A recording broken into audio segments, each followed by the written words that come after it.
Mirëmëngjesit të nderuar shikues, jeni me edicionin e lajmeve të orës 9 në Radio Televizionin Publik të Kosovës.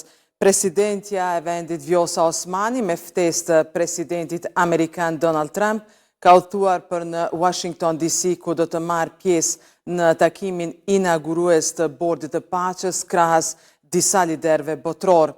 Takimi inaugurues i Bordit të Paqes me pjesëmarrjen e disa vendeve në mesin e të cilave Kosova dhe Shqipëria do të udhëhiqet nga presidenti i SBA-s Donald Trump.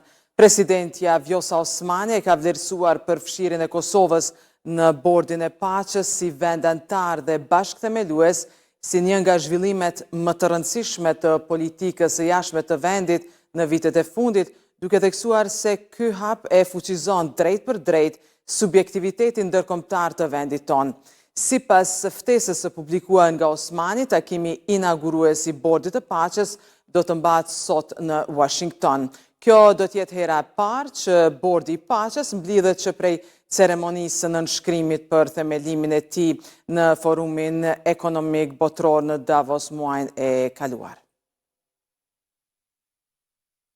Në gjykatën themelore në Prishtinë sot do të mbahet seanca gjyqësore lidhur me sulmin e armatosur në Banjsk të Zveçanit. Para trupit gjykues do të paraqiten Blagoje Spasojević, Vladimir Tolić dhe Dušan Maksimović, të cilët përballen me akuza të rënda për përfshirje në ngjarjet e 24 shtatorit të vitit 2023 në fshatin Banjsk të komunës së Zveçanit. Seanca gjyqësore është paraparë të nisë në orën 13:15.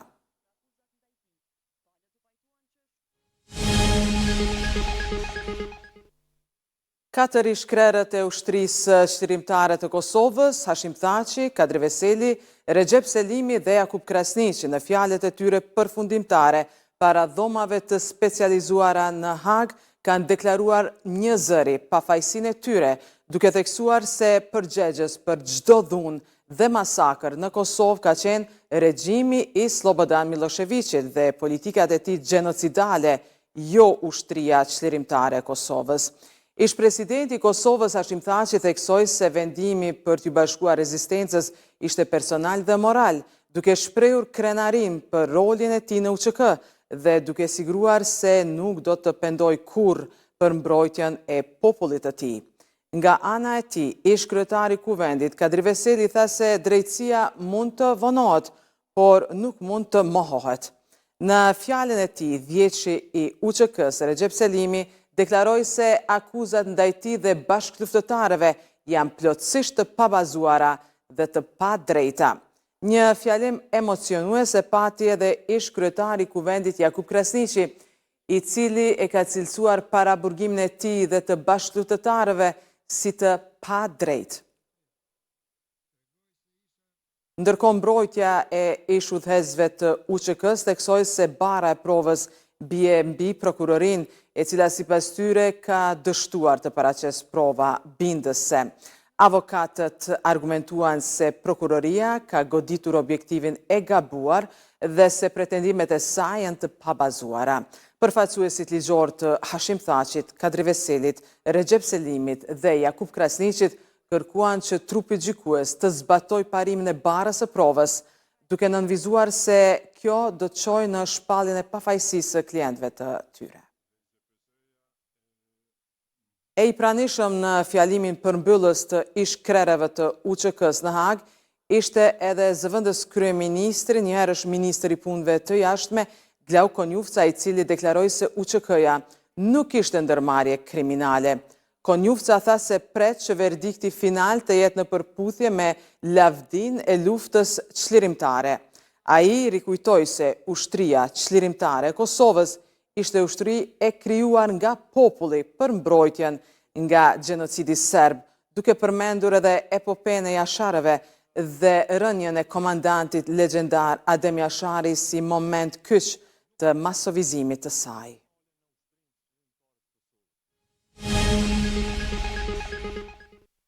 Muaji i shenjtë i Ramazanit ka nisur sot. Miftiu i Kosovës Naim Tërnava tha se duhet përkushtim individual, familjar dhe shoqëror ndaj vlerave të mirëqenjes. Ai bëri thirrje për një shoqëri humane, pa urrejtje, me respekt dhe me vlera që reflektojnë dimensionet fetare, kombëtare dhe shtetërore. Ndërkohë, presidentja e vendit Vjosa Osmani dhe kryeministri Albin Kurti kanë uruar muajin e shenjtë të Ramazanit. Ata thanë se Ramazani është kohë reflektimi, solidariteti dhe afrimi me njëri tjetrin.